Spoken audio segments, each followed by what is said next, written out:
স্বামীকে এরকম ৩ তালাক দেওয়া হচ্ছে স্ত্রীর পক্ষ থেকে।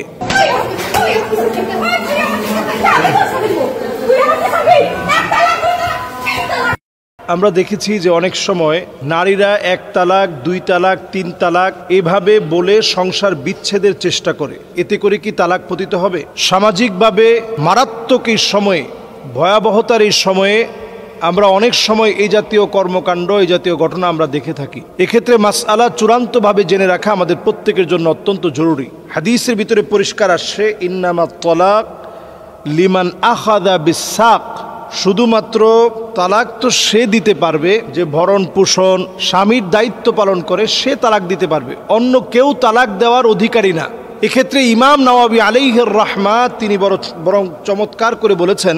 ইমাম নাওয়াবী রাহিমাহুল্লাহ তাআলার বক্তব্য হচ্ছে, ইদা কালাতিল মারআহ তাল্লাকতু জাওজি, যদি এই কথা 1000 বারও বলে, আলফু মাররা, 1000 বারও যদি স্ত্রী এই কথা বলে যে আমি স্বামীকে তালাক দিয়ে দিলাম, এতে করে তালাক পতিত হবে না। ইমাম আবু হানিফা আলাইহির রাহমাত তিনিও একই কথা বলেছেন। 4 মাযহাব এক্ষেত্রে একমত, স্ত্রী যদি বলে আমি তালাক দিয়ে দিলাম, এই কথার দ্বারা তালাক পতিত হবে না। সমাজ যখন ধ্বংসের দ্বার প্রান্তে, তখন অনেক সময় স্ত্রীদের পক্ষ থেকে যে তালাক তালাক বলা হয়, অথবা ডিভোর্সের যে প্রথা, ওইটাকেই তো এক সময় আপনি যদি আরবি থেকে ইংরেজিতে ট্রান্সলেট করেন তাহলে সেটা ডিভোর্স দাঁড়াবে।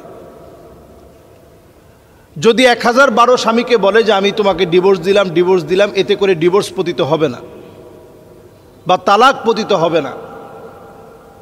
যদি স্ত্রী বলার পর স্বামী তার পক্ষ থেকে বলে ফেলে যে হ্যাঁ আমিও এই তালাক মেনে নিলাম, যা আমি তোরে তালাক দিয়ে দিলাম, তাহলেই কেবল তালাক পতিত হবে।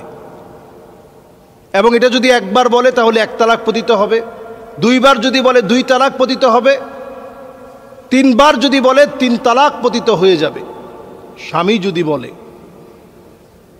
এবং এটা এত মারাত্মক, সালাসুন জিদ্দুহুন্না জিদ, 3টা বিষয় এমন আছে যেটা হাসতে হাসতে বললেও পতিত হবে।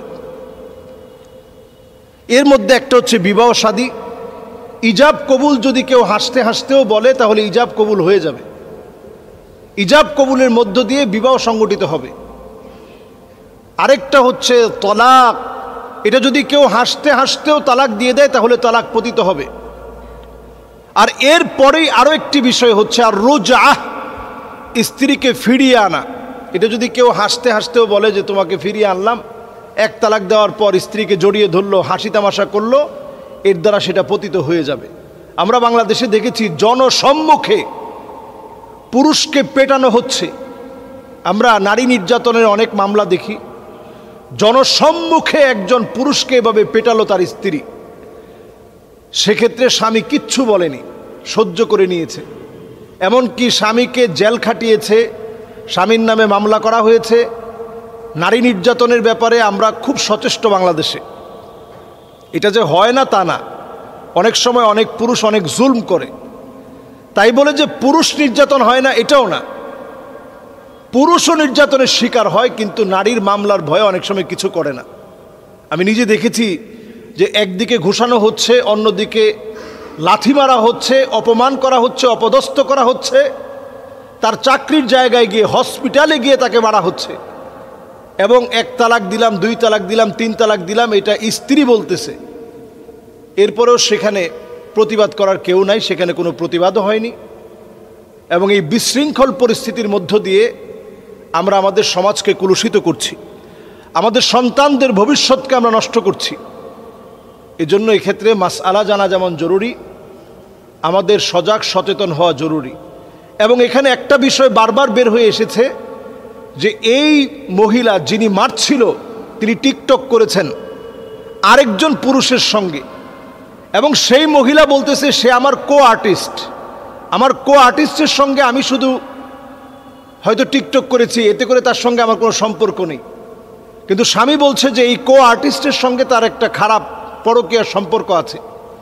এই যে সমাজ একটা অধপতনের দ্বার প্রান্তে, আমরা বিভিন্ন সময় সামাজিক যোগাযোগ মাধ্যমে দেখি যে অমুকে আমার কো আর্টিস্ট, তার সাথে আমার কোনো প্রেমের সম্পর্ক নাই, কো আর্টিস্ট হিসেবে তার সঙ্গে এইরকম নোংরামি বেহায়াপনা এটা আমি করি, এটা শুধু অভিনয়ের জন্য, এটা স্ক্রিপ্টেড একটা বিষয়। একটাবার আপনি চিন্তা করেন, শুধু স্ক্রিপ্টেড বিষয় আপনি চিন্তা করলেন, আপনার নিজের সন্তান এটা থেকে কি নিবে, আপনার মেয়ে এটা থেকে কি শিখবে, আপনার পরিবার এটাকে কিভাবে নিবে।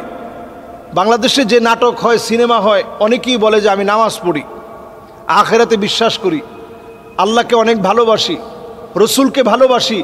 যদি আপনি আখিরাতকে ভালোবেসে থাকেন, অনেকে যেভাবে একেবারে ডাইরেক্ট ইসলামের দিকে ফিরে আসছে, একেবারে টার্ন করে পুরাপুরি ফিরে এসেছে, এইভাবে ফিরা ছাড়া আপনি শুধুমাত্র নামাজ পড়েন অথবা আপনি বলেন যে আমি ইবাদত বন্দেগী করি, আল্লাহকে মানি, এটার মধ্য দিয়ে আপনি কিন্তু মুক্তি পেতে পারবেন না।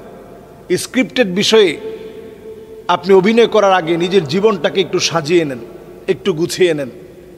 আমি বলবো যে আমাদের সমাজের এই অধপতনের পিছনে পরকীয়া এখন বাংলাদেশে গড়ে গড়ে ঢুকে গেছে।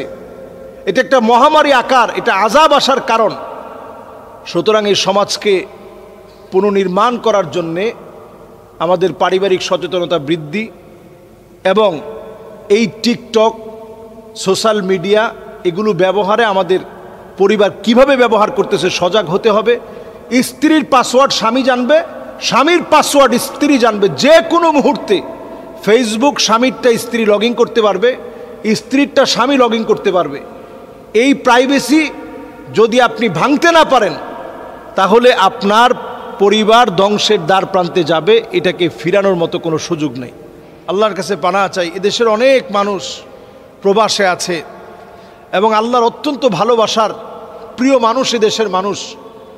আমি কোরআনুল কারীম থেকে একটা আয়াত থেকে সবসময় বাংলাদেশের মানুষের জন্য জবাব পাই। আল্লাহ রাব্বুল আলামিন বলছেন, আওয়ালা ইয়ারাউনা আন্নাহুম ইফতানুনা